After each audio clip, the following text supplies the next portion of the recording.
Christine Varney. I'm on the board here at ACS, and I'm delighted you could join us this morning for what I'm sure is going to be a very exciting panel tackling one of the most timely, interesting, and vexing issues of today, the balance of security, privacy, and liberties.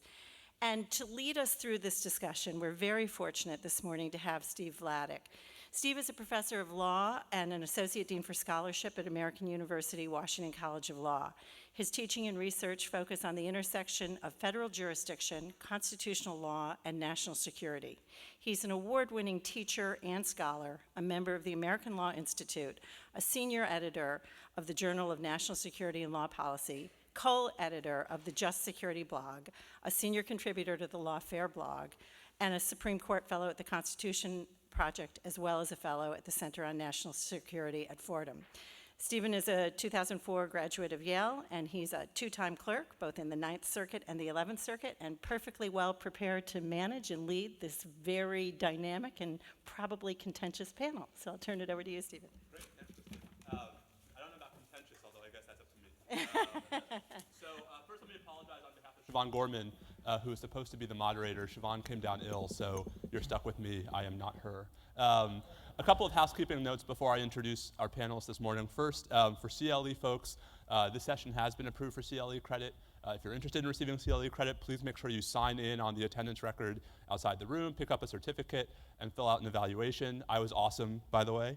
And please advise attendees that if they don't sign in, oh, that's me, you will not receive credit for this session. So also, you all have note cards on your tables. Please use those throughout the panel to write down questions. You can hold those up, and volunteers will be circulating around the room to pick them up. So with that in mind, let me introduce the panel. So the title of our panel this morning is Shedding Light on the Prism of Government. And obviously, the title makes us think immediately about PRISM and surveillance in the last year of what we've learned about. But the hope is to actually be a bit broader in our focus. The recent revelations regarding NSA surveillance programs have ignited a really dramatic national debate over core fundamental constitutional privacy principles. What is the impact of these programs on democratic governments? What measures by the president and activity in the courts are going to affect these programs going forward? What do they portend?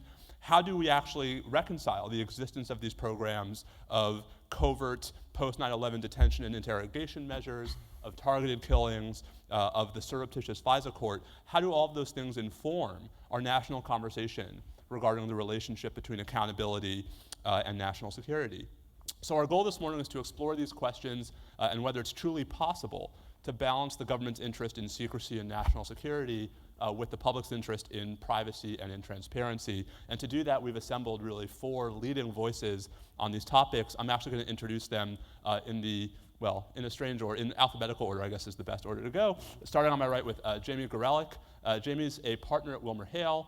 Her career has traversed the legal, corporate, and public policy landscape. She's a litigator right now, but she was also one of the longest-serving deputy attorneys general of the Justice Department. She was general counsel at the Defense Department. She also was a member of the 9/11 Commission, and just to prove it, she brought a copy of the report for us this morning. And she's currently a member of the Defense Policy Board. So, Jamie, welcome and thank you. Thank you. To Jamie's right is Jamil Jaffer. Jamil is the Deputy Legal Director for the ACLU Foundation and Director of the ACLU Center for Democracy. He's been at the core of many of these cases litigated on government surveillance, including most recently ACLU versus Clapper, the ACLU's pending challenge to the Section 215 program that's now in the 2nd Circuit.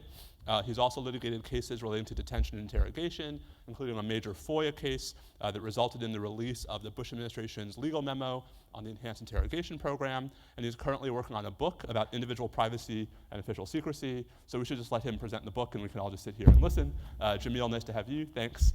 To my left is my good friend Naomi Rao, who's a professor at George Mason University School of Law here in Fairfax, where she teaches constitutional law, comparative constitutional law, and legislation.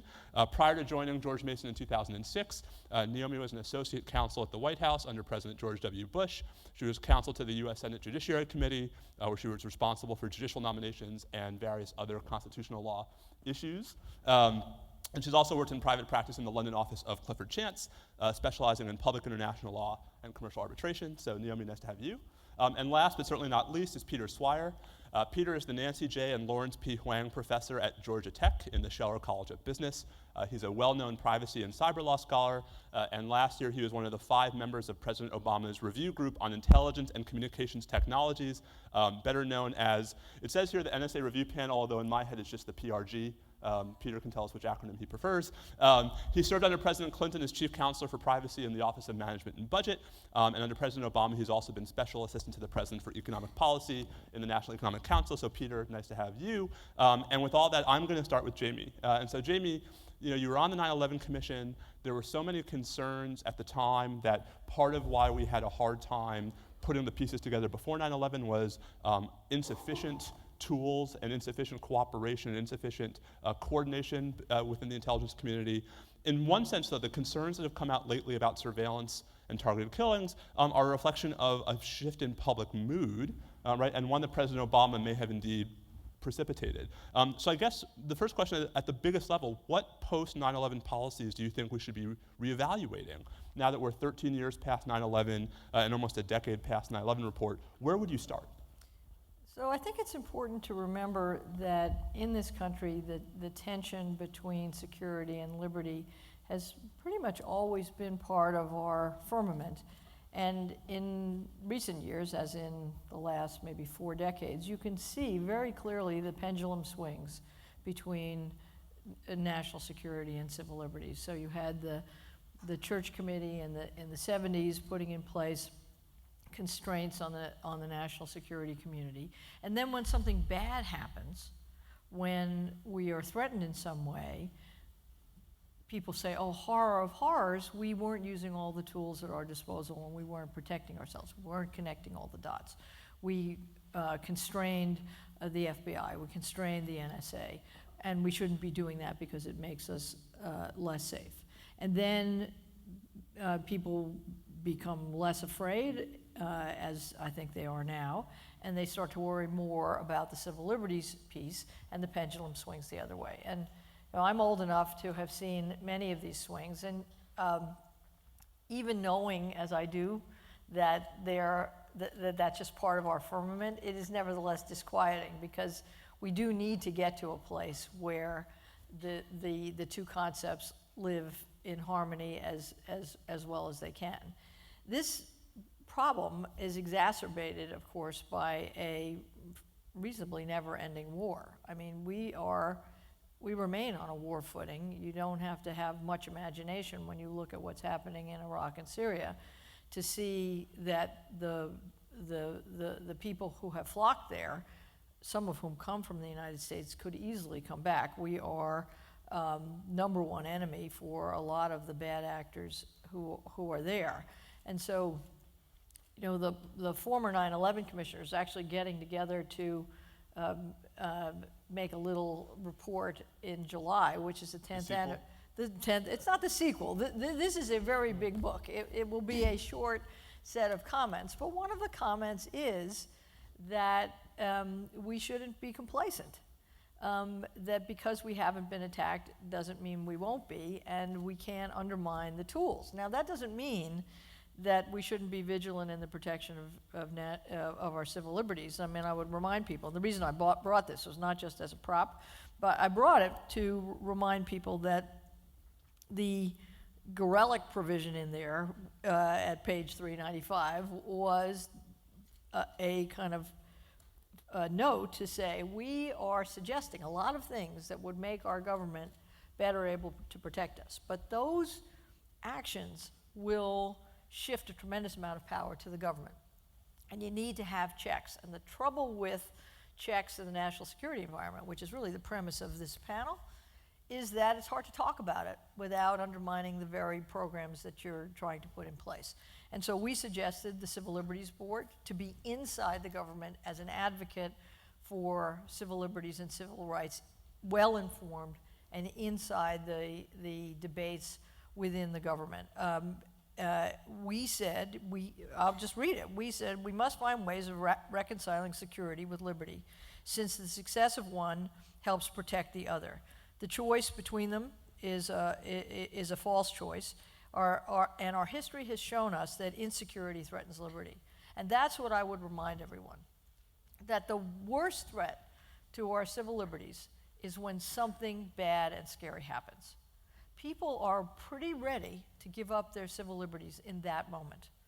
And that's the most frightening thing. So if you care about civil liberties, you really need to care about security, because otherwise you could lose it all.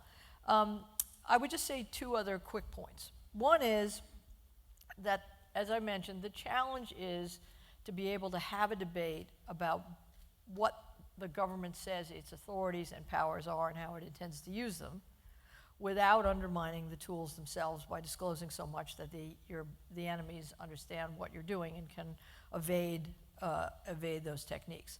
I think, and I think my fellow former 9/11 commissioners think as well, that Congress and the president could do a better job of that.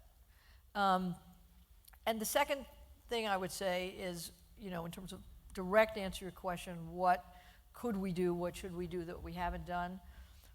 Congress was pretty good at enacting the recommendations that we made,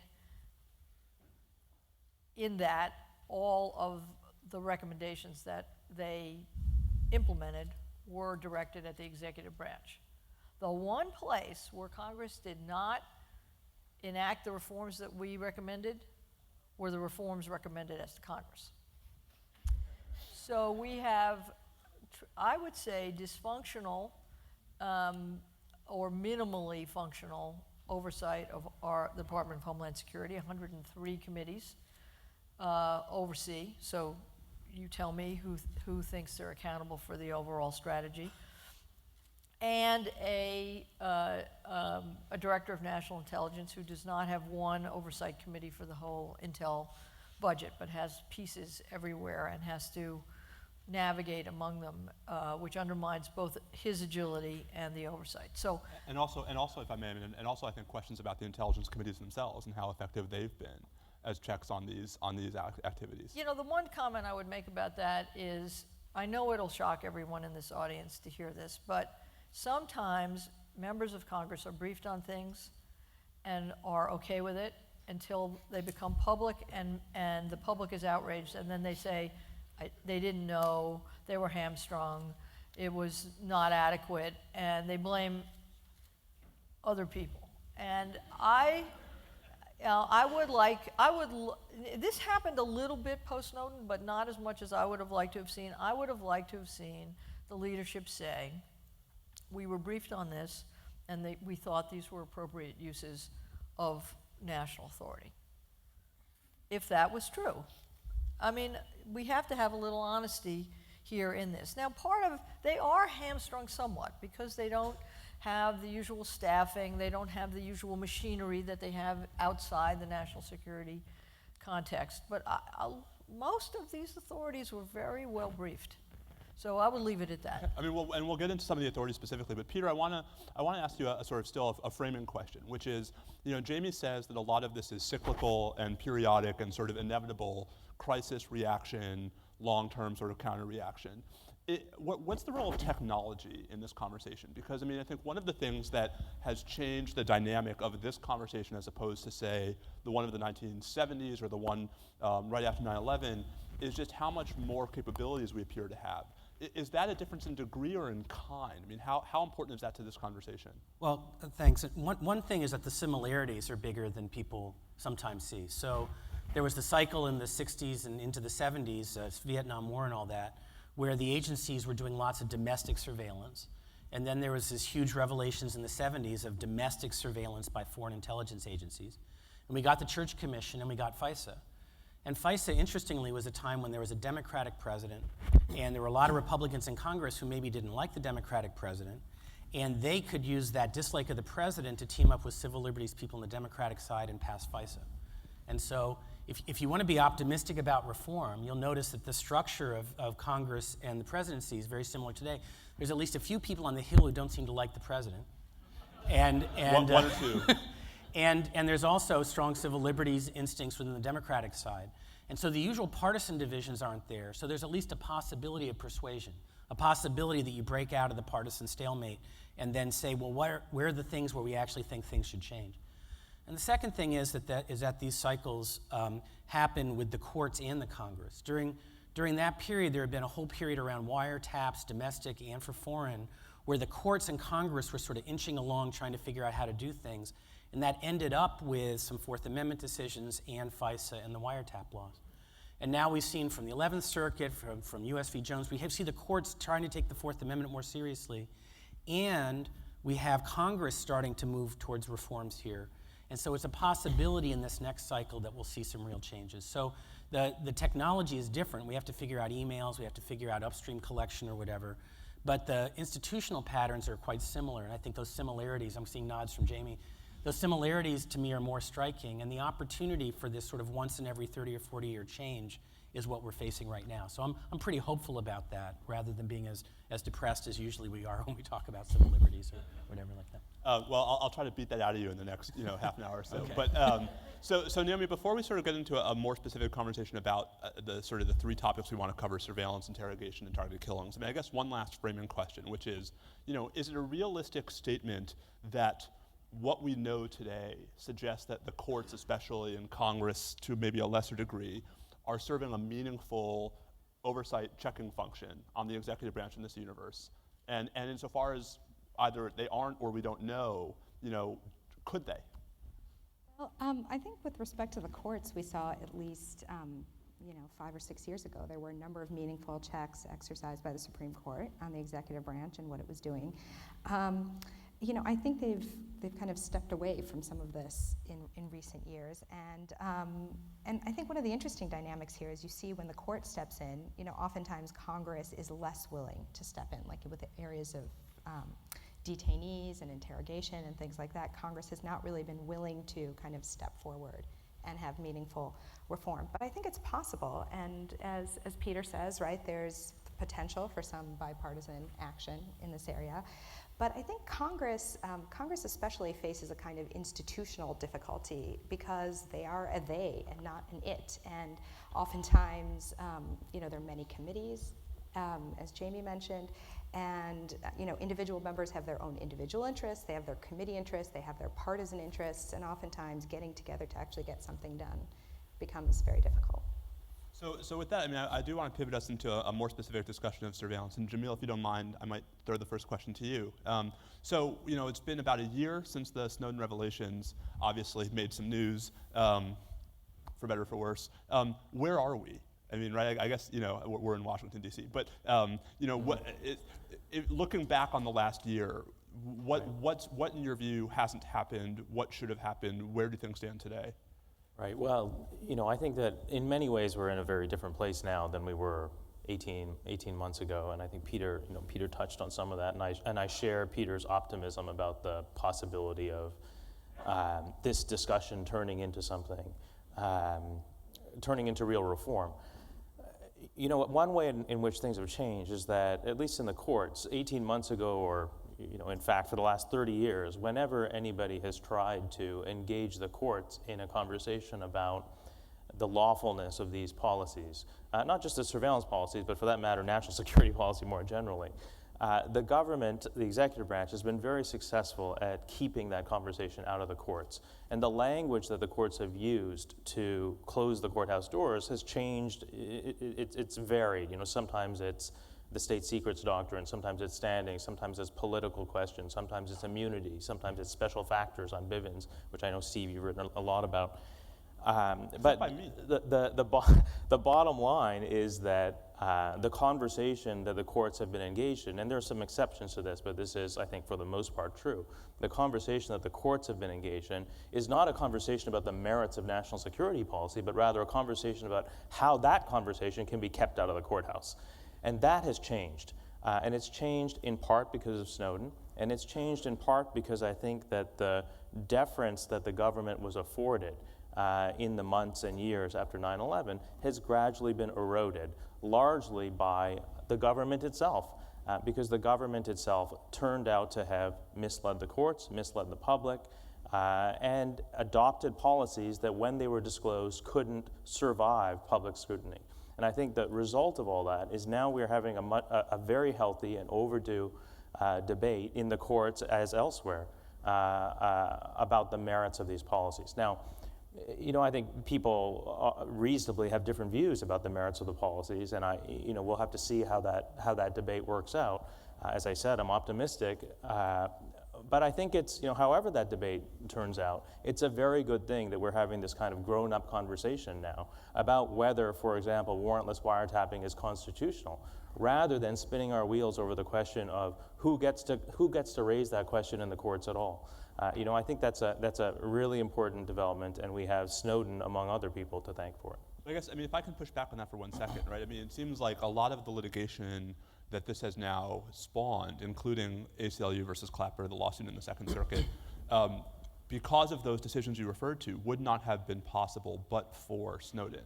Mm-hmm. And I guess my question is, are we supposed to have faith that there will be future Snowdens, or when I guess how do we feel comfortable that this is more than just a frictional moment where because of one leaker there's all kinds of public confirmation of things that we wouldn't have been able to sue about before? I think that's a really good question, and I didn't mean to be saying that we should, because of what's happened over the last year, we should have faith in the system. To the contrary, I think that what's happened in the last year should lead us to think about whether the system we have is the one we ought to have. And that's true not just with respect to the procedural doctrines I just mentioned, the jurisdictional doctrines that the courts have relied on, but more generally whether the oversight system is the one that we ought to have, whether the system of intelligence oversight that includes the Congressional Intelligence Committees, the courts, the FISA court, whether that system is a system that both protects national security and protects individual liberty. And just, also on that point, a lot of people point to the fact that all three branches were involved in the consideration of these policies as in order to reassure the public that these policies were thought through and that they reflect some kind of consensus amongst Americans. I see it quite differently. I see that the fact that all three branches were involved in approving, for example, the telephone metadata program, I see that as a kind of scandal. That's not reassuring. I think that's a sign that all three branches working together are not actually doing the job that they're supposed to be doing. And I've already kept the floor for too long. I just want to say one more thing on that same topic. I want to give you an example or evidence of the fact that the three branches aren't working properly. This program, the telephone metadata program, when the government first went to the FISA court to bring that program within Section 215, this was in 2006, the government said to the FISA court, this is a program that is essential to our counterterrorism policy. It's essential. We can't do without it. The collection of data on this scale by the NSA is essential. The word essential appears over and over again in the government's briefs to the FISA court. Now we know, thanks to Edward Snowden, that the program, thanks to Edward Snowden, the program was revealed. And now the President's Review Group, the PCLOB, the Privacy and Civil Liberties Oversight Board, and the President himself have said effectively, the program is not necessary, it's not essential, at least not in the form that it was initially adopted. And I think that's a sign that what's going on behind closed doors is not something that can survive a public scrutiny. And I think it's a sign that the system isn't working. Jamie, you want to jump in on that? 2 points. One, if you start from the premise, as Jamil does, that, for example, metadata collection is obviously a terrible thing, then if the three branches of government approved it, they're failures. But if you start from the premise that it is actually useful and can be done in a way that does protect people's liberties and rights, then you could imagine that congressional oversight and judicial oversight was appropriate. And I'm happy to engage in that debate. I don't think the president decided that the government shouldn't have access to metadata. I think he decided that the government should not hold the metadata itself. But the access, nevertheless, is important. But let me just say, the difference, I think, between what we did do and what we should have done is that we should have had a more public debate on the macro approaches that we were taking. I think it would have been possible for both the president and Congress to say, we are vulnerable. And in an asymmetric war between an individual terrorist or a very small cell on the one hand, and a very open society that is dependent on many different systems to work well on the other, surveillance is critical to us. And knowing what bad guys are thinking about and planning is essential to us, and here's why. And therefore, if we can have access to, with proper constraints, information about what bad actors, people that we can show are bad actors, are doing, that's a helpful thing. I think that debate would have been helpful. I think what happened here is that the Snowden revelations came out. They were hyped and misdescribed. For example, PRISM was described as having a big vacuum cleaner out at the back of every internet provider, which is simply not true, and both the Post and the Guardian revised their reporting on this, but too late to catch up with the public perception. And some of these things have created a reaction which says, of course, this is terrible. This is not a helpful public debate. You need to have a more refined public debate, like the President's Review Group did, in order to make sure that the American public, in some way, and maybe at a macro level, buys into the balance that has been struck. Buys into the balance, but also, I mean, if I may, it seems like also, I mean, the critical, I think, caveat to what you said is you said, and meaningful judicial and legislative oversight. Yes. And I think one of the things that we've learned over the last year is maybe that oversight hadn't always been as meaningful as we would have wanted it to be.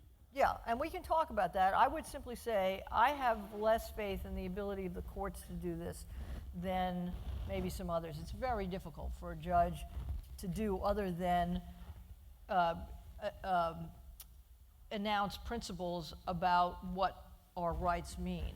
The actual implementation of an intelligence program is very, very difficult for a court to do. So Peter, I know you want to jump in, and that in your remarks, if you might also say a word about where the reform proposals stand. I mean, right, the House last month passed the curiously named USA Freedom Act, and so I'd love to hear your thoughts on whether we're going in that direction. Named it that? I might have named, well, it depends on what it ends up doing. Well, let me first do a comment on whether it was a one-time leak by Snowden or whether this is going to. So I'm working on a paper that I hope to have out pretty soon called The Declining Half-Life of Secrets. And it's a world of signals intelligence, like the NSA does, why the way that the information is collected and disseminated, and the fact they have to be in so many people's systems intrusively to get the data, puts the NSA at great risk of having its future programs revealed. And so instead of it being a 25 or 50-year secret, which is the way the intelligence community has thought about it, I say that they have to be prepared for it to come out a whole lot sooner. I mean, even the warrantless wiretaps that seemed secret for a long time were back on the front page within 4 or 5 years. And so in a world where your technology will turn out to be revealed by intrusion detection systems and others, I think the NSA has to be ready for a world where a lot of this does become public much sooner. So I don't think it's a one-time thing. I'm writing about why I think that's a more pervasive thing. In terms of the reform proposals, the House this week had this vote by something like 3-1. That picked up on one of the themes that was in our report, recommendation 12.3, for those who are keeping track.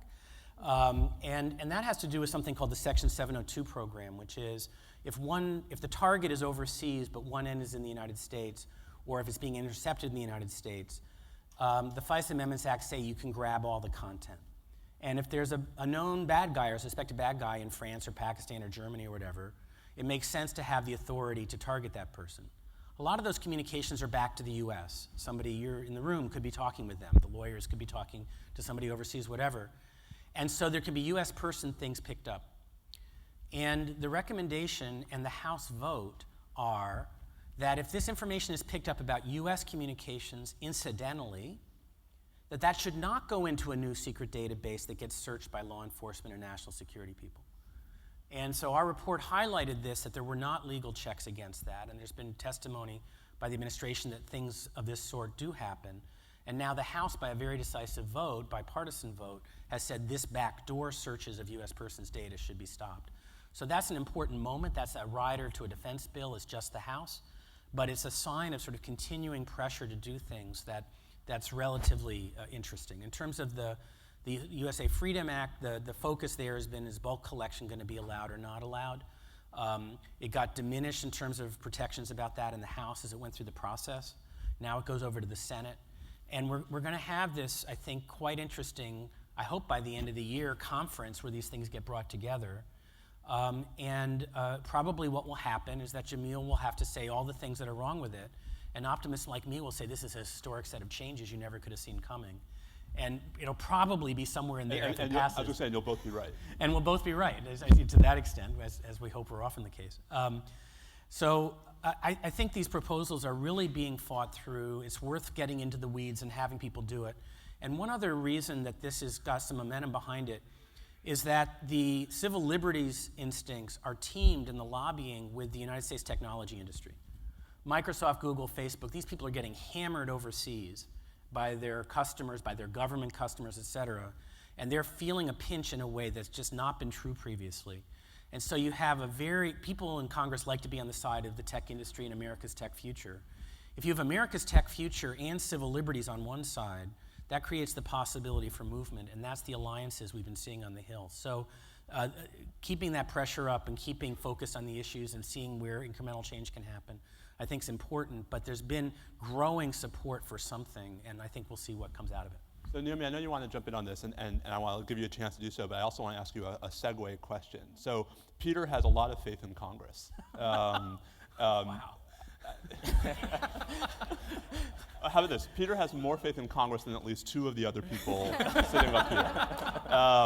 And so I guess one of the questions is do you share his faith in this context? And then also sort of segueing into the question of interrogation and what we're still trying to learn about that. You know, is the Senate, is the Sisi report an example of faith in Congress, bad faith by Congress, some combination of both? Mm-hmm. Okay, sure.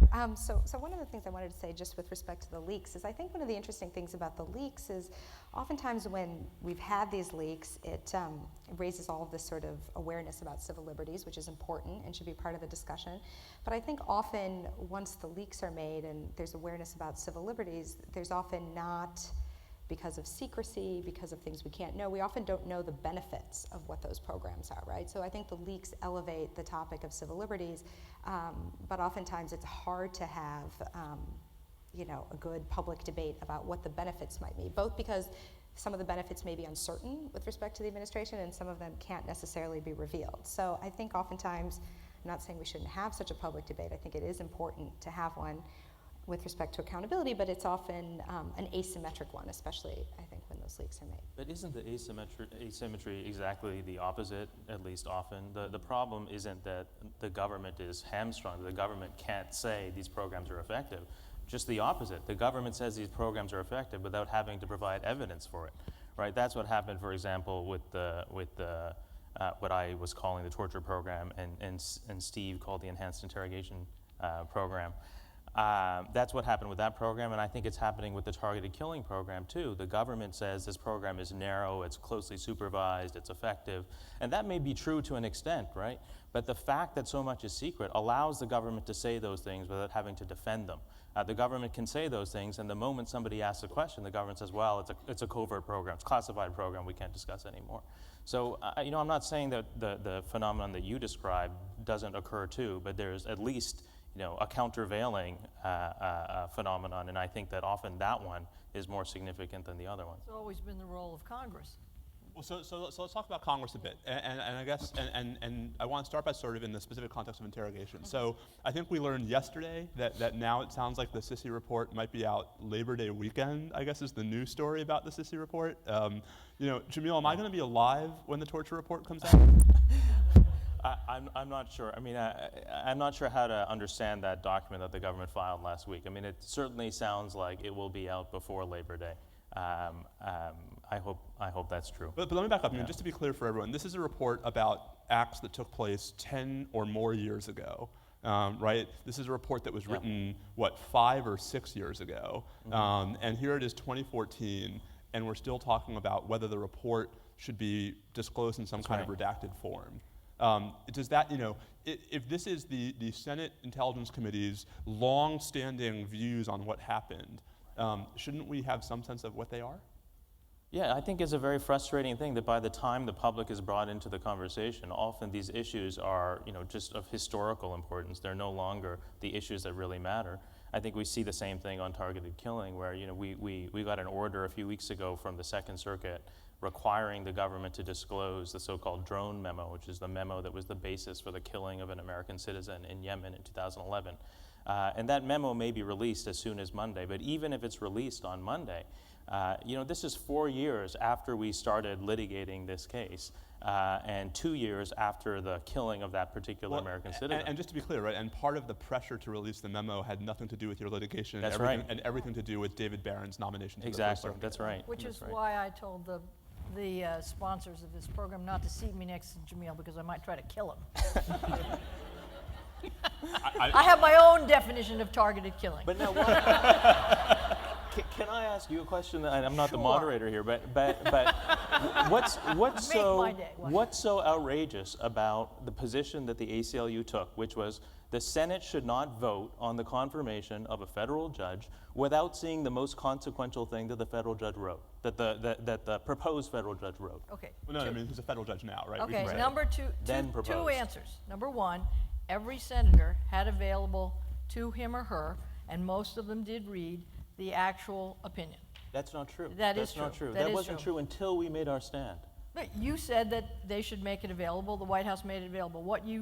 In the end, what you said was, don't confirm David Barron until the opinion is made public so that you could see it. Now, That's let me not just, true. Let That's me not just, true. no, Show me where we said Also, that. I think there were certainly people who said that. Right. I think the The ACLU ACLU's publicly. position was, according to most senators that I talked to, was that it is more important to get that opinion out in public than it is to confirm David Barron. And the window for confirming David Barron was the window. It would have been him getting that vote then or never. So I'm sorry. just I simply shouldn't not have. I true. should not have This interjected. is not true. You should look at what we actually said. I have. Can I back up and as the moderator, which implies moderation, I suppose. Let's put aside factual disputes, right? Because I think we can agree that the larger question. Well, I'd rather not put aside the factual dispute. I mean, I think that Jamie is entitled to her own opinion. She is No, not I am entitled to her own and facts. I have my own facts, and I will happily send out all the things that the ACLU wrote about this. But here's the question I want to ask both of you, and then I'd like Naomi to weigh in, and Peter, if he's so inclined. Although Peter might just be happy to sit there and smile at all of us. The question is, whatever one thinks about what should have happened. I mean, I see the Barron episode as an example of Congress actually asserting power in a way that I think it's allowed to, right? In a way that is institutionally permissible, which is to say, we are allowed to condition our vote to confirm a president's nominee on wanting more information about that nominee. Right? I mean, is that an unfair statement of what Congress can and should do in these circumstances? Does it suggest that perhaps the president should stop nominating people who have written secret memos that he doesn't want disclosed? I mean, Jamil, is that a reasonable position for Congress to take? Not just reasonable, it's constitutionally mandated. The Senate is supposed to play a substantive role in deciding who's on the federal bench, and I don't think that the Senate How's that worked out can lately? play. Well, you can complain that the Senate doesn't play that role enough. I think that's a totally legitimate Jamie, complaint. would you agree that I the think Senate? it's completely legitimate to ask for the people who are voting on a nominee to see the opinions that person has authored, which would shed light on how the person thinks. I think that what happened in the David Barron situation is that his opinion was on something quite sensitive. The White House maybe didn't anticipate as well as it should the way in which it should have provided the information to the senators.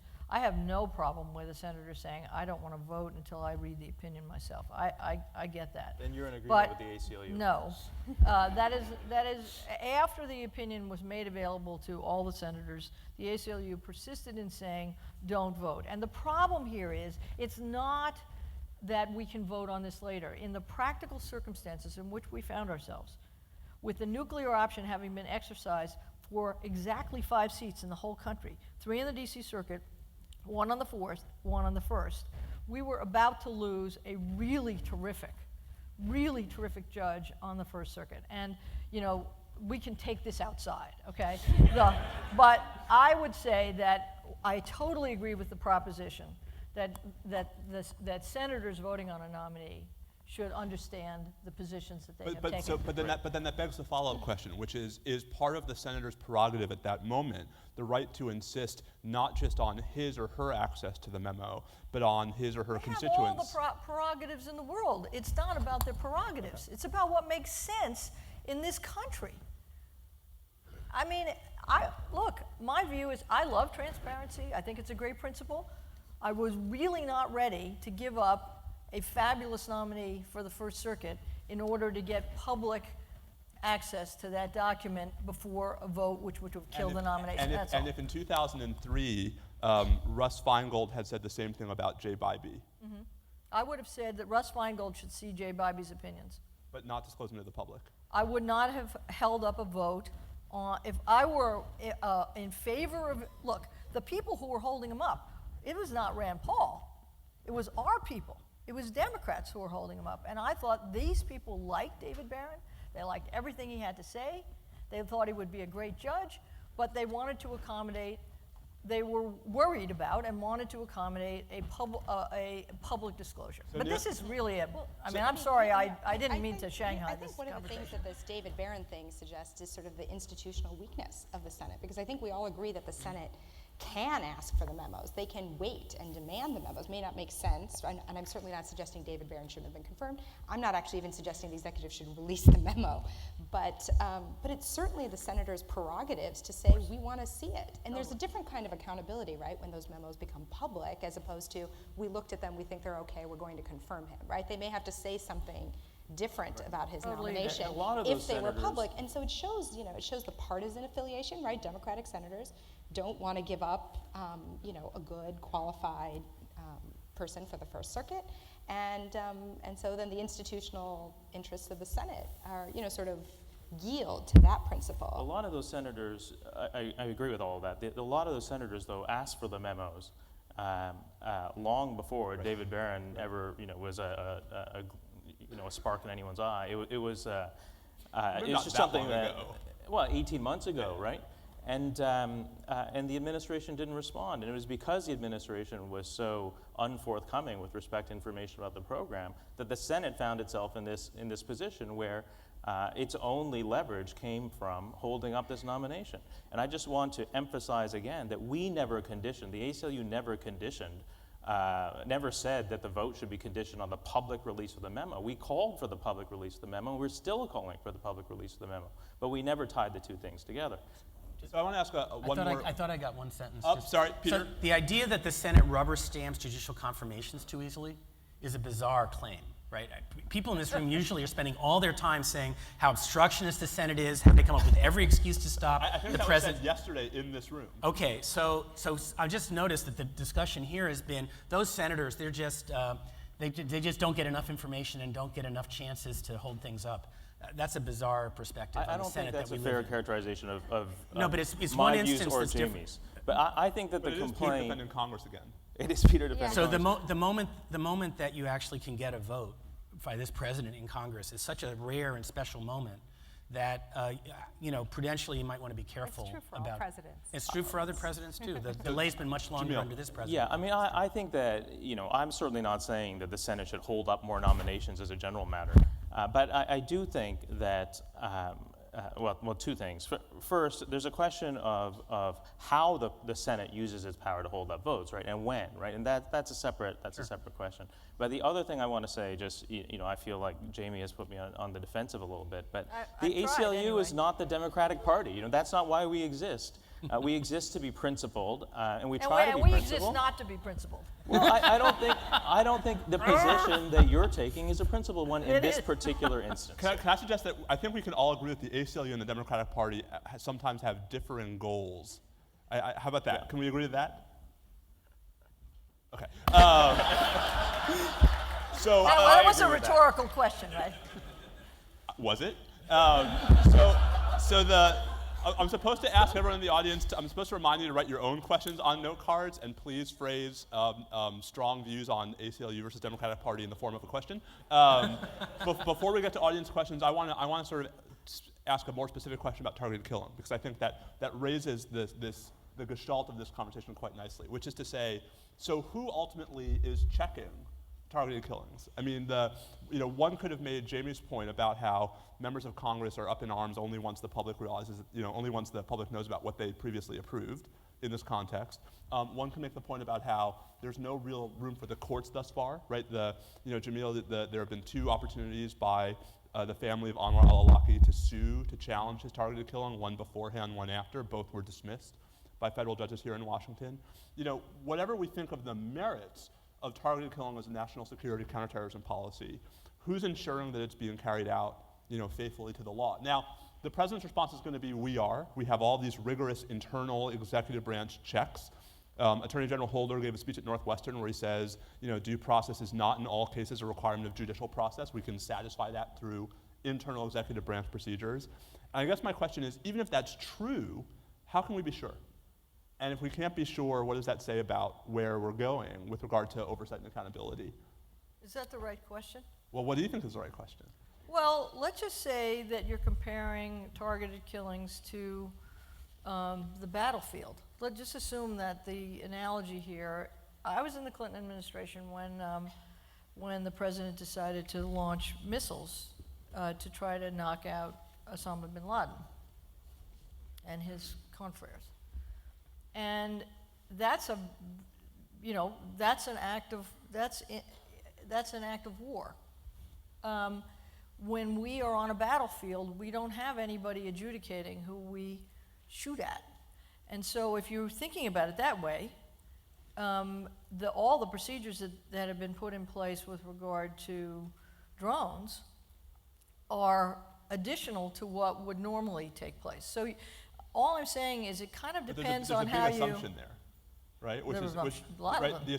So in other words, I guess the problem is that it assumes the question, right, to say that once it is a proper military target in a proper combat setting, there should be no judicial review of the use of force, right? And that's all I was trying to point out, is that the answer you get to the question kind of depends on the framework you're using. So if you think about, well, if a cop wants to, if we want to execute somebody in this country, we have all kinds of processes because we're looking at it through the frame of criminal justice. But if you're looking at it through the frame of a military operation, it's a completely different construct. And all I was pointing out is that your answer depends on that frame. And so I guess, Jamie, do you have faith that whatever the answer is, that right now the right people are asking the right questions? Well, there's been a lot more disclosure about what they do than we had in the past. It's impossible for someone who's not in the government to know how it really is working. But when you have the process as robust as is described and the level in the government all the way up to the president as high as it is for the decision making, I'm not sure what else you could do beyond having a more judicial kind of process. So Jamil, what else could you do? Well, I want to push back on this idea that that the government has been transparent about the executive process. I mean, if I asked you guys, who is it actually within the executive branch who's deciding who gets killed, and what question are they asking, and what evidence are they looking at? I mean, categorically, what kinds of evidence are they looking at? I don't think anyone in this room, unless you're within the government, from the government, could answer that question. So I don't think, even with respect to executive process, we have the kind of transparency we need. And I don't think executive process is sufficient. I didn't hear anyone here to be saying necessarily the executive process is sufficient, but I don't think it is. If you take the case of Anwar al-Awlaki, Anwar al-Awlaki was a U.S. citizen who was killed far away from any conventional battlefield, right? I know that there is the assertion that the entire planet, in a sense, is a kind of battlefield. But when President Bush made that assertion, when he arrested, say, Jose Padilla at Chicago Airport, right? I think most people in this room were rightfully up in arms about it. And here we're talking not about the arrest of a U.S. citizen, but rather the killing of a U.S. citizen. And I think that it's a fair question to ask. If due process means anything, doesn't it mean that the government should have to present its evidence at some point to a federal judge to justify the killing of a U.S. citizen? And that's the position that we've taken in court, and I think it's the right position. I think that if at the end of this debate the result is that the president and people that he appoints secretly get to decide which Americans die on the basis of secret evidence and secret legal standards, I mean, I think that would be a very sad thing for the country. Well, and don't we? I mean, I guess isn't part of the problem here, and this is again part of the trickiness of this room, right? That how much faith you have in the current office holder is going to say an awful lot about how comfortable you are with a mostly internal executive branch process. Yeah, so let's just say that Mohammed Atta, who is the hero from the point of view of Al-Qaeda of the 9/11 story, had not only been in the United States, but had been a U.S. citizen, though born somewhere else, and had then gone from the United States to hide out in, let's just say, Yemen, to plan the 9/11 plot. And let's just say that we knew that that was happening, and that there was no feasible way of capturing him. In that circumstance, we are at war. We have an imminent threat. I mean, that's the premise here, and our ability to safeguard the security of the people of the United States depends on our ability to take that person out. Having sat in rooms where, the buck stops with the people in that room to protect the people of the United States, it's a very serious obligation, and while I agree entirely with the way that Jamil framed it from one perspective, from the framework of war, which we, I think, are still in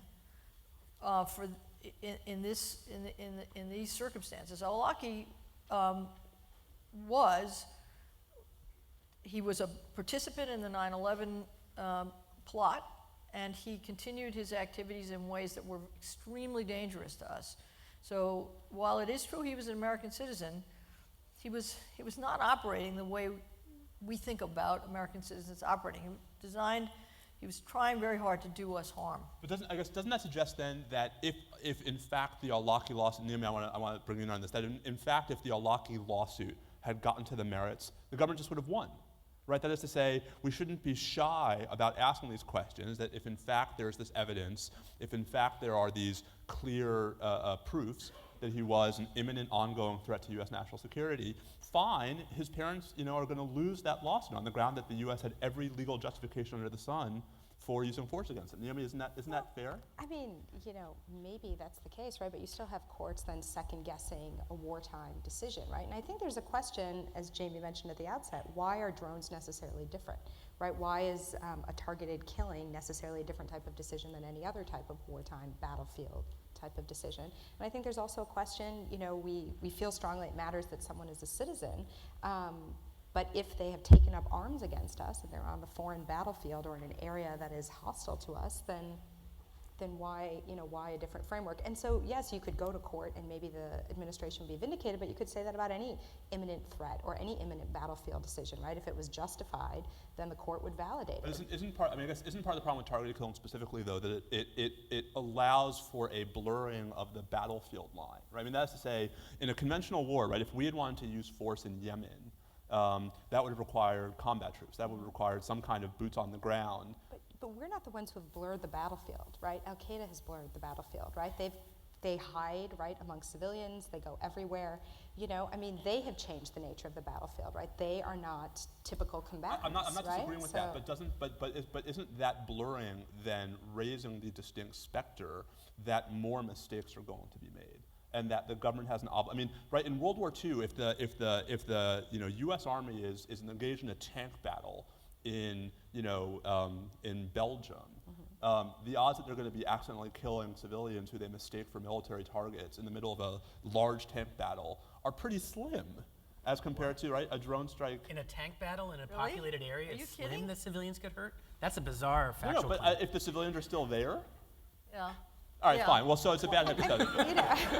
But I guess what I'm saying is, doesn't the blurring of the line, all I'm saying is, right, if the U.S. wants to, Of course it blurs lines, but the question is really not does it blur the line, right? Not does it raise the specter of some different questions, but is it different in kind, Even right? if Or it's is it not just a different in matter of kind, right? a matter of degree, Let's right? say it It's is a different kind of battlefield. Let's say the technology. entire planet is in fact a battlefield and we have to treat it like a battlefield, right?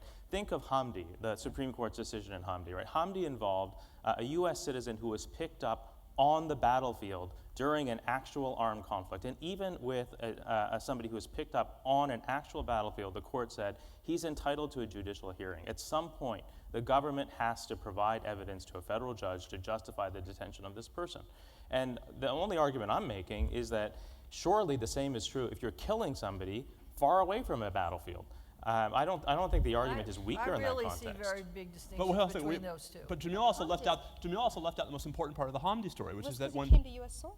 I mean, because He they didn't brought come- him. Well, they brought him. I mean, they brought him back. Right, but what Once happened he at was the on the end, But what bridge. happened at the end of Hamdi? At the end of Hamdi, the government lost in the Supreme Court on the question of whether some evidence was sufficient. The case is sent back to the district court on a slightly higher standard, say preponderance of the evidence, and rather than litigate and establish that they had a preponderance of the evidence to justify Hamdi's detention, the government released Hamdi.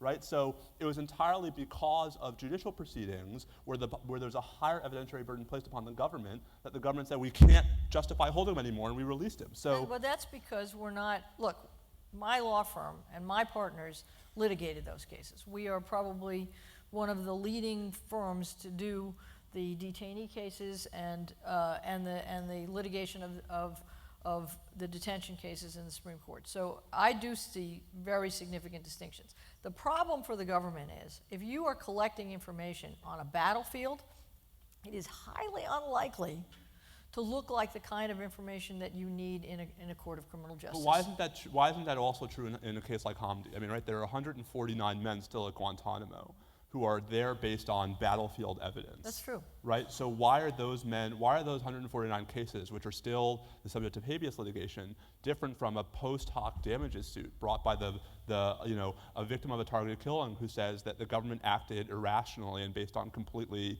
information they knew to be faulty? So I was responding more to your question about what review should take place ahead of time. Oh, no, but I guess, so then I may have misspoke, because I'm not suggesting ex ante review. I mean, I think there are a lot, but in the Guantanamo context, it's not ex ante review. What I'm asking is, what is so problematic about ex post review, especially now that we have, Post-review. what's that? Okay. I understood you also saying ex Oh, I ante. didn't, well then like my Belgian hypothetical, I misspoke. Right, what I'm saying is, after the fact, when the exigency has passed, when there's time for the government to figure out what evidence it does or doesn't have, how is it any different for the government to litigate a damages suit based upon an allegedly wrongful targeted killing versus a habeas petition? I guess that's the question for me. And if it's not different, I mean, if anything, it seems like the last 10 years have taught us that the courts can handle these habeas petitions. Maybe they don't always come to the answers we want them to come to, but they're handling them. No? Will affect executive branch decision making, right? And I guess that's what Isn't you that want. the idea? That's Right, the idea. That's what you exactly. want. But I mean, but It will will it be, affect executive branch decision-making. but will there be benefits to that kind of ex post review, right? Will it change executive branch decision making in a good way? I mean, it's hard to know that, Well, you right? That's a could- I kind of mean- empirical question. Okay, right? well, I mean, well, 3 of the 5 of us have been in the executive branch, right? Would the specter of judicial review in this context affect executive branch decision-making for the better?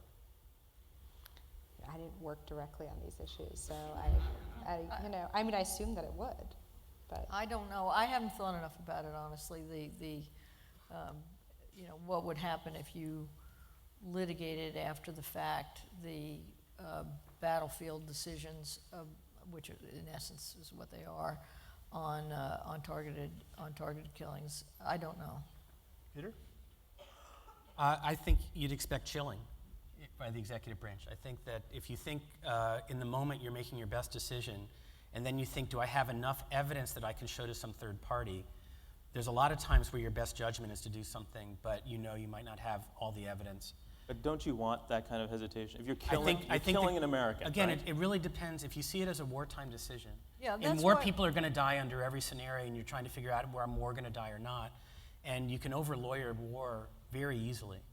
And so if you think it really is a wartime decision, having judges in there is probably usually a bad thing. And do you think then that Hamdi was wrongly decided? I don't have the factual command that you guys have in some of the cases. So I don't know. Yeah. All I'll say, I mean, I want to turn to the questions from the audience. All I'll say is that it seems to me there is a fundamental tension between accepting the province of habeas litigation in the detainee context, where you are basically second-guessing military capture decisions based upon battlefield evidence, and being opposed to any kind of judicial intervention in the context of after-the-fact damages litigation for targeted killings. And maybe No, in habeas, you can free the person. There's a really good remedy. When the person's been blown up and now you're litigating whether it was the right decision, the remedy is really putting the person back together is very ineffective. But that's an argument for making sure that you get the decision right No, in the first place. it's that there's no Look, effective judicial Wait, remedy, Peter, so hold on. it's Peter, less Peter, effective. we've had wrongful death actions in tort law since time immemorial, right? I mean, we accept that damages are not an adequate remedy for a wrongful killing, but we provide them anyway because something is better than nothing. But it's wartime, Fog right? of The tort war. framework doesn't apply to war. If you took that principle and you applied it to ordinary battlefield decision-making, you would have a very ineffective army. No, I'm serious. I mean, what Peter says is right. If you thought that you had to be able to prove in a court of law that your decision was right, you would not be agile. Was right or was reasonable? Look, Think about friendly fire. So, you're in the battlefield, you think it's the enemy, some fraction of the time it's wrong and it's actually a friend and not a foe. And if there's going to be a damages action every time you call in the artillery strike and you make a mistake, that's a great big mess because you're 90% sure lots of times you're going to get the foe, and to think that it's just damages, so what the heck, let's sue the people afterwards. Well, I think it Hold really... on, okay, I think we are misstating some elements of how these cases would work, right? Because it seems to me that the government would have some fairly strong defenses, that it was acting reasonably, right? I mean, international, it's not a violation of the law to kill someone accidentally during wartime. Stop, look, and listen is a great principle and a bunch of safety things. It's not a great principle when you're going to pull the trigger and not in active combat. So No, pick I them all think up it's and useful litigate later. I think it's useful to think about. Imagine the worst possible president you think could realistically take office. All right. Now everybody has a different person in mind, but just think of that person. That person is now the president of the United States, and that person comes on national TV to say, "Listen, in this previously obscure to you country in Eastern Europe or Africa or Asia, wherever, we have just." Carried out, maybe he announces this, maybe it's just a secret. We have just carried out the killing of this group of American citizens who presented an imminent threat to the United States. We define imminent a little more loosely than most other people, but nonetheless, it's an imminent threat. We can't tell you on what basis we killed them. We can't tell you what precisely the threat was, and we certainly cannot present that evidence to a court. But trust us, you're safer. Do you feel safer? I think that's the question. If you feel safer in that situation, you should be enthusiastic about this policy. And if you have reservations about giving a president that unchecked power, then you should have questions about this policy now. And you should try not to be influenced by your faith in the current president. Maybe the current president is exercising this power wisely. We can have a debate about that. But even assuming that he's exercising it wisely, you can't be assured that the next president will exercise it that way.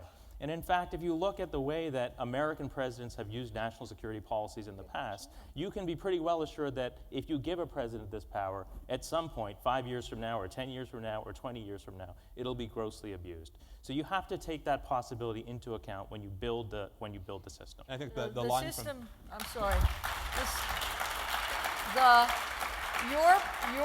you're positing two things that I think are flawed there. One is that the remedy for that is in the judiciary. I think the judiciary is actually quite ill-suited to the role that you're positing. I do agree that oversight is really important. When I had to make decisions which were not reviewable, so when I had to make decisions on FISAs, I actually welcomed the fact that I had in the Judiciary Committee really rigorous oversight of what I was doing.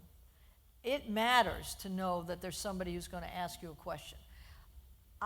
That's why I come back to Congress. Now, I know that there is a great deal of skepticism about whether Congress can do this, but oversight is doable and it is critical. If you don't have it, then you're left with recourse to the courts. That's all you have. And that's a very bad substitute in circumstances like this, because if you take that principle, if you take it all the way, then you have judicial oversight over military actions, which will make us substantially less safe. So you have to have a Congress that works. I mean, it's absolutely critical to our safety and our civil liberties. So that seems like a good place to segue to our first audience question, which is, what would need to be done in order for Congress to be trusted? Well, you know, there's going to be people, in my view, there are always going to be situations where Congress is not trusted, and particularly when they're doing things in secret, which is why I said that they should try to foment a debate about the macro questions if they can.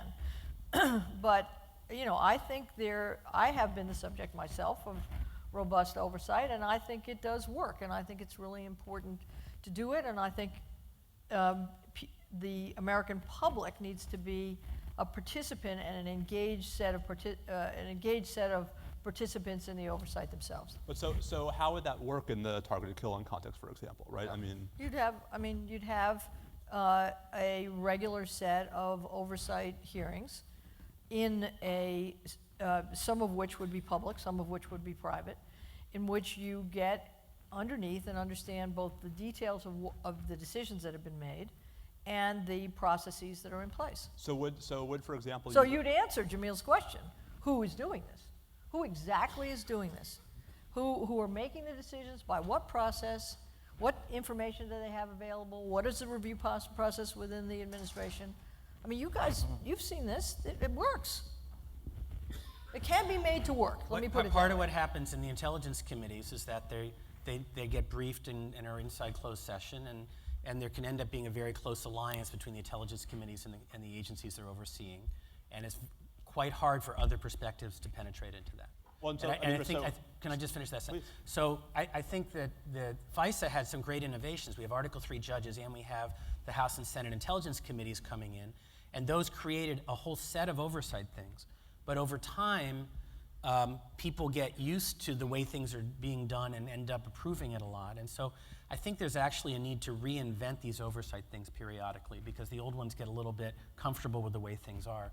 And how to do that's really tricky. In theory, classified briefings among independent senators and House should work great.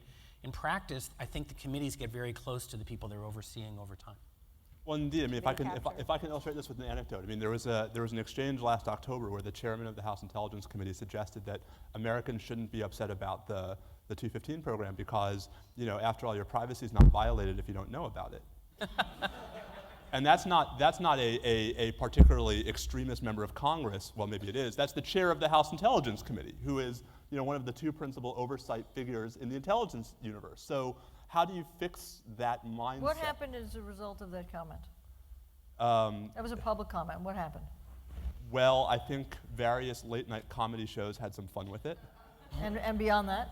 I mean, I think that mindset was, I think it helped spark some of the impetus for reform. But that's the system working. But Jamie, there's nothing in the USA Freedom Act, right? I mean, so if I can take the moderate out of moderate for a second, there's nothing in the USA Freedom Act that bolsters congressional oversight or that bolsters the checking function of the FISA court, right? There's nothing in the current version of the USA Freedom Act that does that. So how is that the system working? You mean there's a flawed legislative proposal? Okay, headline. So I think that finding new rounds of oversight is important. I think we have the Privacy and Civil Liberties Oversight Board. We have the General Counsel here today, and they're working hard. And they weren't around until 9/11 Commission said they should exist, and now they're up and running. That's one help. I think the Judiciary Committees are clearly more involved than they were before, and not just the Intelligence Committees. And that's a change in practice, not in law. But finding ways to create rotations, to create the public advocates that you favor in the FISA court. Finding ways to renourish and replenish this over time is something that's part of what enduring checks and balances need. So what about, in the surveillance context, this is the next audience question, what role should non-FISC, non-FISA court, federal judges and federal courts play in adjudicating and or regulating government surveillance? I suspect we have some slightly different views on that. Jamil, I think I know what your view is, but do you want to suggest what it is anyway?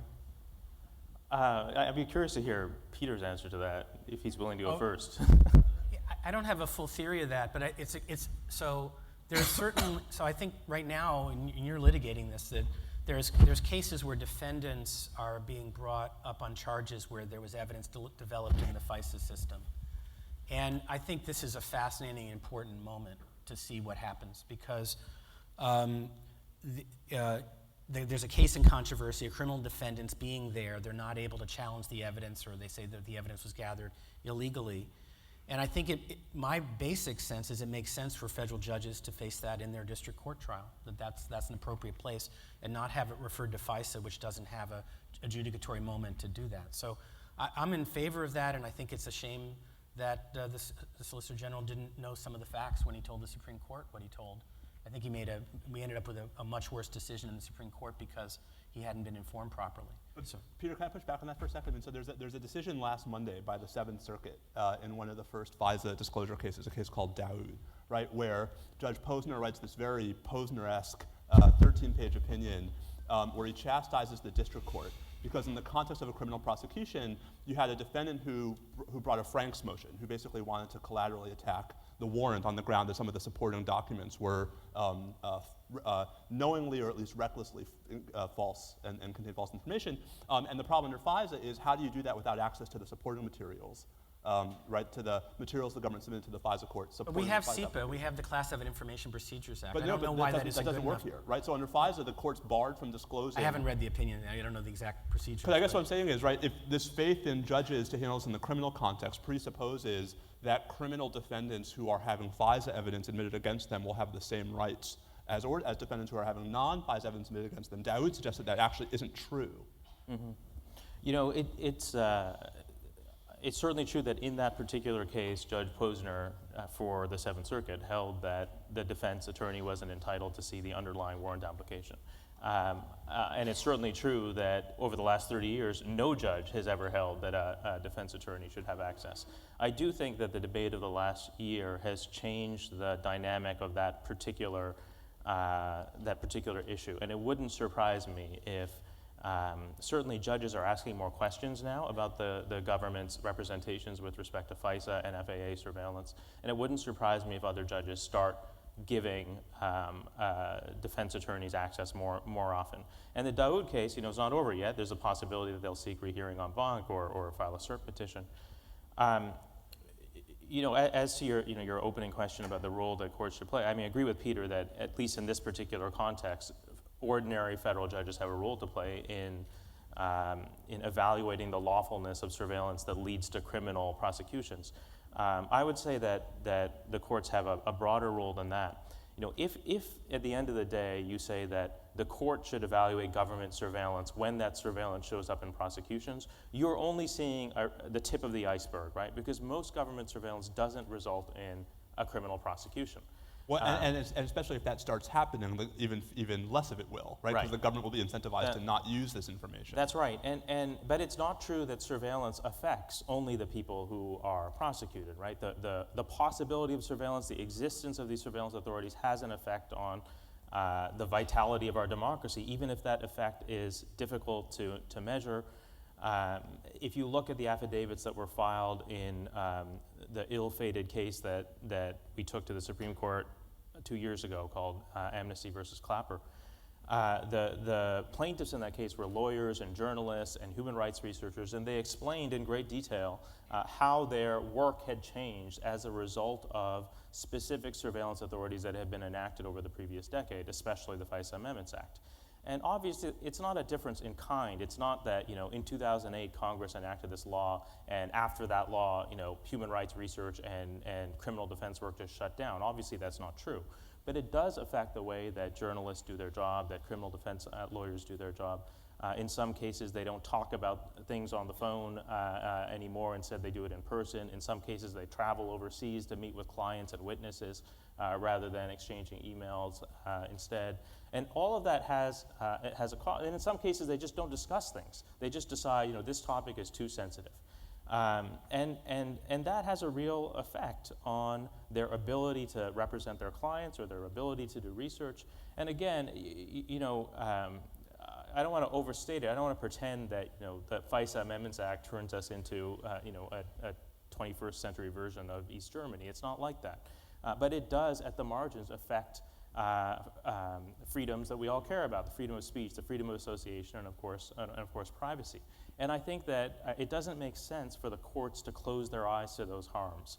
And until now, that's what the courts have been doing. The courts have essentially been saying, come to me when you're prosecuted. When you're prosecuted, we'll deal with this situation. But as to everybody else, as to the vast majority of surveillance targets and surveillance victims, for lack of a better word, who are never prosecuted, those people those people don't exist to the court.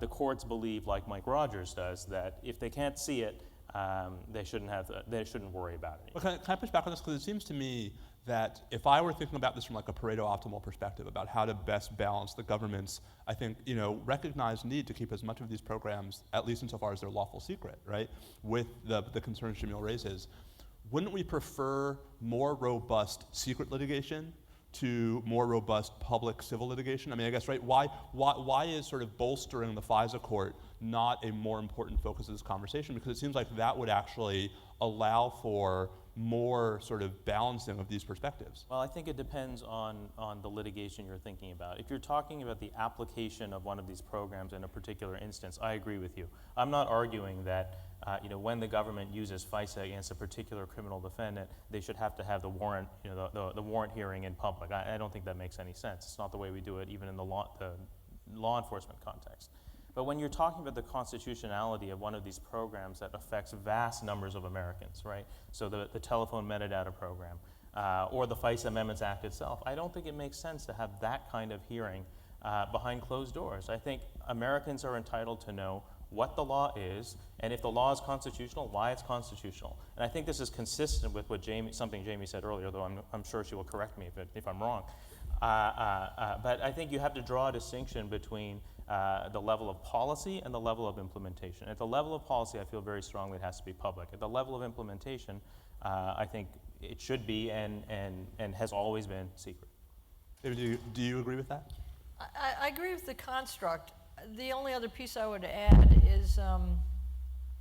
is that the expertise of these two courts, the FISA Court and the FISA Court of Appeals, is very substantial, and the subject matter is daunting to somebody who isn't, bathing in it every day, and so there's some value in having the policy decisions decided by that court. I thought that the decision by the FISA court to make some of its opinions public, with actually quite a minimal redactions, was very helpful to the debate, because people were debating this in almost entirely in a vacuum before. People were imagining what the reasoning might have been, and then imagining that reasoning, imagining what then would happen from that reasoning, and having opinions out there was extremely helpful. Can we agree on that too? I think so. Hey. I think so. Yeah. I feel like I've accomplished something. Well, today. they're two separate. They're in a way two separate questions. A question of whether to what extent the adjudication should be public, and then the question of where the adjudication should take place, right? And I think maybe it's useful to keep those two things separate. But in that regard, I mean, it seems to me, and Peter, I want to sort of throw this to you, right? Because it seems to me, and this is not about Congress, it seems to me that there has been a fundamental shift in the nature of litigation over FISA in the last 10 years, which is to say, right, classic FISA, pre-9/11 FISA, all that the FISA court was doing was receiving an application about an individual person, say me, right? Steve Vladeck is an agent of a foreign power.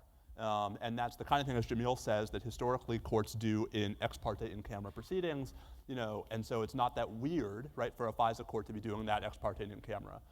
Starting with 215 in the Patriot Act 2001, 702 in 2008, now the FISA court is actually being asked to supervise policy, right, and programmatic type of surveillance. Do you think those are better suited for conventional administrative law review? Well, they're acting like an administrative agency, right? Right. So they're more like the agency reviewing the Section 215 program. And so that's in some ways odd. Owen Fiss would probably love it as sort of structural litigation and Although it has nothing to do with Goldberg versus Kelly. it probably does if we just dig deep enough. But I say that because it's an uncomfortable role for the judges to think that they're acting as an administrative agency. It's like running a school district or something. On the other hand, is there any place better for doing it? And it's not at all clear that a random district judge who happens to get handed it is better than the FISA people. I'm almost sure FISA is better at doing it than the random district judge who doesn't have the same training and clearance. What about the DC Circuit?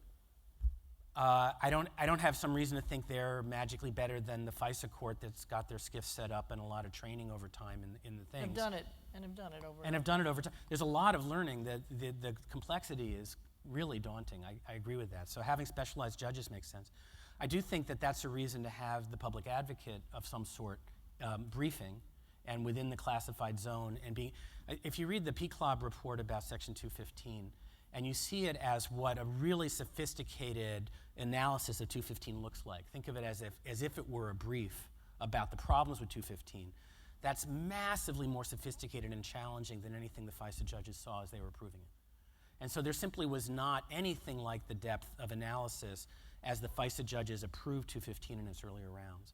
And so having really sophisticated people whose job is to push the argument about what the problems are seems to me wildly better than not having that. So how to build that advocate you've written about, people know about.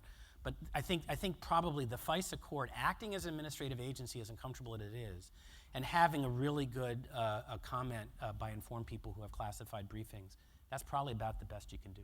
I just want to point out one possible, I think it's true that FISA court judges, especially at the Court of Appeals level, have developed, at the district court level, have developed expertise on this set of issues. And most ordinary district courts don't have that expertise. The downside to consolidating all this litigation in a specialized court is that there's a danger of capture in the same way that you have congressional intelligence committees arguably captured by the agencies that they're supposed to be overseeing. And there's a kind of groupthink that goes on when it's the same set of people who are making the decisions over and over again without talking to anyone else, because the law precludes them from talking to anyone else. And I think if you look at Judge Leon's decision on the 215 program, Judge Leon was the first judge to think about this after the Snowden revelations. His opinion is basically, you can agree with it or disagree with it, but he's basically saying, there's this crazy process that's been going on in secret for 10 years, and it's really crazy. The Americans should care about this in a way that they haven't until now. And those judges were, he's basically saying that there was a kind of path dependence to the judges' decisions over that 10-year period, which was, I think, made possible by the secrecy surrounding it.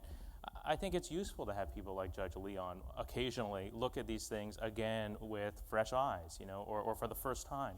And if you have a system of specialized judges, there are lots of benefits to that. I don't necessarily disagree with anything that Peter and Jamie just said, but I think we should recognize that there's a cost to it as well.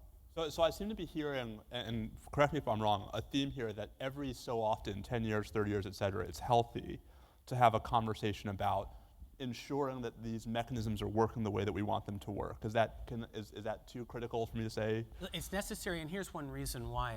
I was in the government in the late 90s and doing surveillance issues. And in the room, there were people who had lived through the 70s in the room. They were FBI or CIA people who had lived through it, seen how much trouble the agencies had gotten in when they hadn't remembered it. And that affected what we were able to do. My sense is after 9/11, the Church Commission memories really had been suppressed. Those people were not dominant in the agencies in discussions anymore. And so there came along a generation who hadn't lived through that painful process. Right now, the NSA's gone through a painful process. They can't believe what's happened to them in the last year. Not secret anymore. For the next 5 or 10 or 15 years, the NSA is going to be, by comparison, very informed by the concerns about over-surveillance. But 20 or 25 years from now, those people will cycle out and there'll be a generation who hasn't lived through it. So there is this generational reminder that I think is a much bigger factor in what I've seen in government than people have usually talked about. So this leads me to another one of our audience questions, and I guess, Naomi, I'll start this one with you, which is, the question, I'm going to rephrase the question, but the question says, so why hasn't there been another major terrorist attack on U.S. soil since 9/11?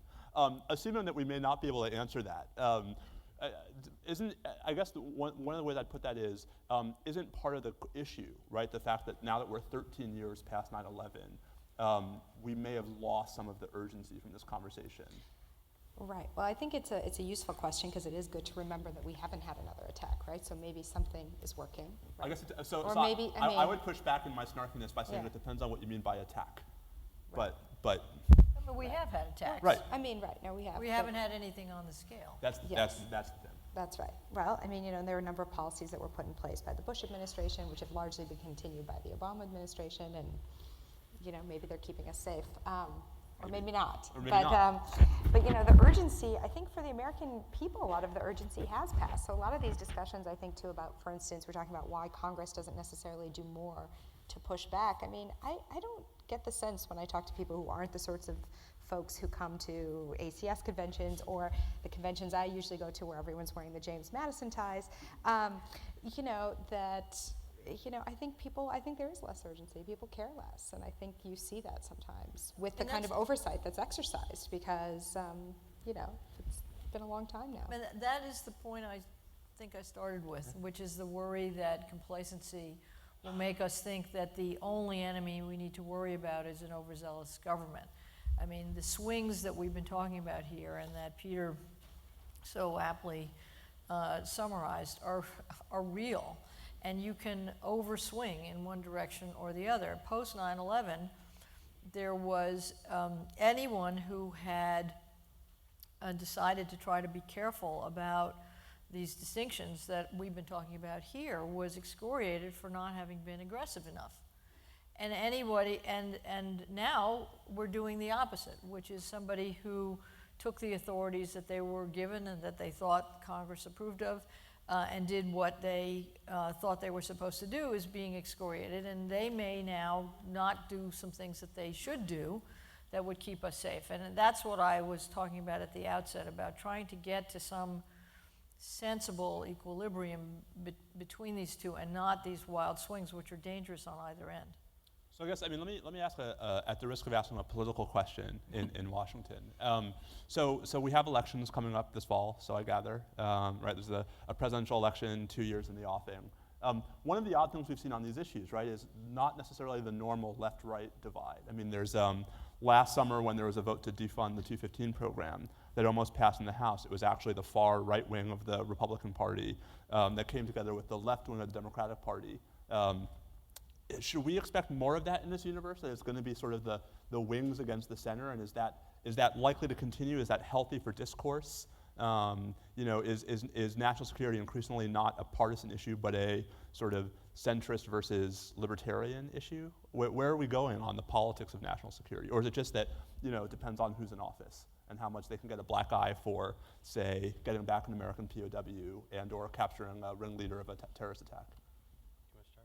I think we have that situation and we're likely to continue it. And the problem, at least for me, since I'm a moderate and a national security progressive, which I may have a committee of one here,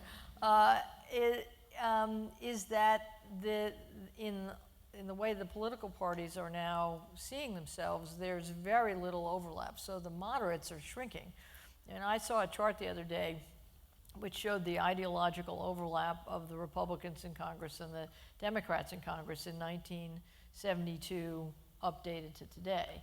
And in 1972, there was an overlap of about 80% in the ideologies of the two parties. And today it's like 7%. So I do worry about the middle being overwhelmed by the wings. Now the conversation is one that should happen in any event, but I personally would like to see moderation in the debate.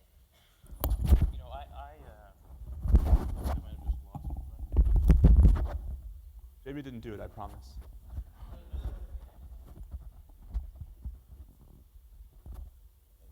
You know, I'm not sure that I like the use of these words moderate and wing in this particular context. I don't think that there's anything immoderate about saying that the government should present evidence to a court before killing an American citizen. I don't think that there's anything immoderate about saying that that we shouldn't have surveillance programs that unnecessarily intrude into individual privacy. And the two big issues we've been talking about today are about that. The 215 program is about the latter, and the targeted killing program is the former. You know, I don't think that that's immoderate, you know, at all. And you know, so I guess I just caution against the widespread adoption of those labels. Terminology aside, I mean, I guess what I was trying to push back on though is, you know, it seems to me that insofar as you have constituencies within the Democratic and Republican parties, it seems like it's a sort of an odd marriage, right? Because I think there's a shared concern over how these policies affect U.S. persons, U.S. citizens, but perhaps there's not a shared concern when we start talking about how these policies are affecting things overseas. But, you know, it's never been thus. If I can just say, you know, when I was Deputy Attorney General, we prosecuted Aldrich Ames, who was a very dangerous spy for the Russians. And the evidence that we had gotten came from what used to be called colloquially black bag jobs. That is, under the president's quote unquote inherent authority, to go after a spy, we would go in.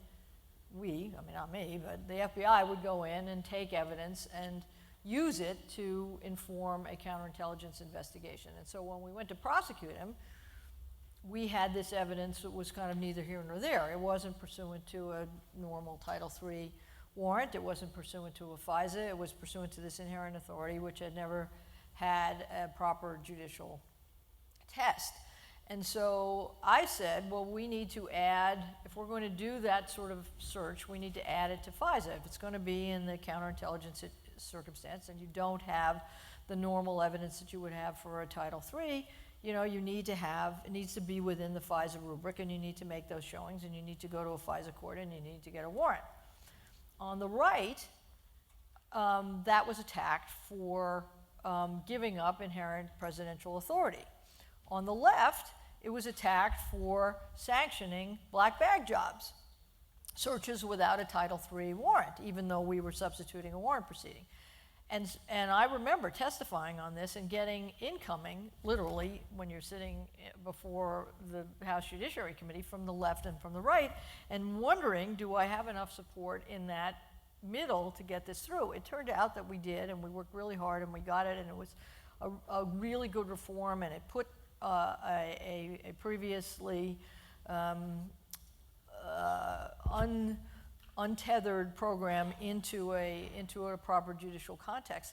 But you can imagine a situation where left and right really conspire against what I thought anyway was a very sensible thing to argue for. Some of my predecessors in the Republican administration that preceded us said, you're crazy to ask for it because you're not going to get the authority. Then you will have lost the ability to do this. And I said, no, Congress will step up to this. So when you're really trying to get reforms done, you do actually need people to think about the practicalities and give up a little bit on the rhetoric. And I just give that example because it's so concrete and you can feel the obstacles to what I thought was progress and a good result.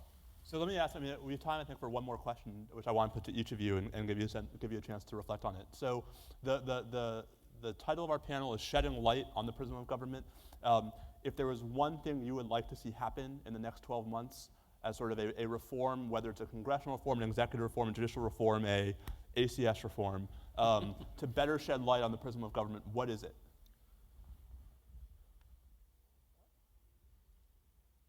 Jamil's like, I have so many more than one. Exactly, right. Well, here's one thing I would like to see. I would like to see transparency about the targeted killing program on the same scale as we've seen with respect to surveillance.